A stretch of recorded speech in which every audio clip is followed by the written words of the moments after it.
dependence, codependence, interdependence. Or even independence, interdependence, and codependence.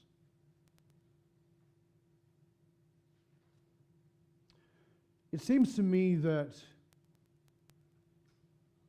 well, certainly I was around psychologically, I was into the study when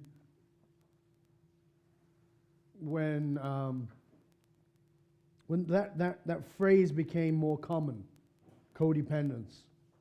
I became very aware of that. Bradshaw's work was brilliant around that, around the whole idea of codependence. What is codependence? How does that work? And it was clear that the cultural conditioning had been to set us all up to be codependent. Now, there's all kinds of reasons around that. In the families that we grew up in and how we grew up in those families, all those things have had an impact on us. And codependence is a fascinating area, and I want to come back to it because we can get quite deep in that. Dependence is nothing more than an addiction. You're dependent upon the drug. You're dependent upon the drug, and sometimes the drug is another person. Codependence is when you, and I know this doesn't make logical sense, but it makes emotional sense, when you don't believe you exist without the other person. Now, you know you exist without the other person logically, but emotionally, it's like you don't exist without that other person. You're not actually complete, and that's why you'll hear us roast things like "you complete me" in our programs, because it's just really unhealthy. It's a codependent message. It doesn't support us. So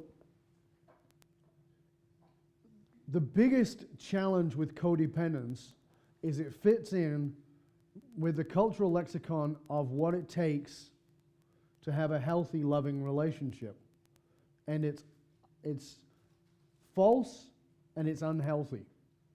So each one of us, in all likelihood, grew up, I mean, maybe you're different, but most people grew up with the idea that if you are going to have a loving relationship, you must compromise. How many of you heard that at some point in time in your life, right? It is a lie, and it is enormously unhealthy, and it is a setup for codependence. It trains us to be codependent upon each other because it trains us to compromise ourselves. Then when we compromise ourselves, we end up in resentment, and resentment is relationship cancer. It eats away at your relationship. It will kill a relationship. And by that, like I said, you may not end up divorced as far as a piece of paper, but you may end up emotionally divorced for many, many years because of that. It's one of the things I've said for years. Don't assume because somebody was married a long time and their partner died or that something suddenly happened that brought their marriage to an end that they were happily married. Now, there are people who get married and get divorced. There are people who live together and get divorced. You know, they don't have a piece of paper. And there are people who are married or live together who never split up but have been divorced emotionally for 20, 30 years. But they were really good at making it look like they were good. Compromise is at the root of codependence. The interesting thing about codependence when it was first talked about, which was in the early 80s, was, as always, and this is just the way the mind works, the ego mind works, is the ego mind likes to work everything in polarity. So what that means is it sees everything as black, white, right, wrong. There's a lot of that understanding of that in this book. Okay? You don't read this. There's lots of explaining of how that works.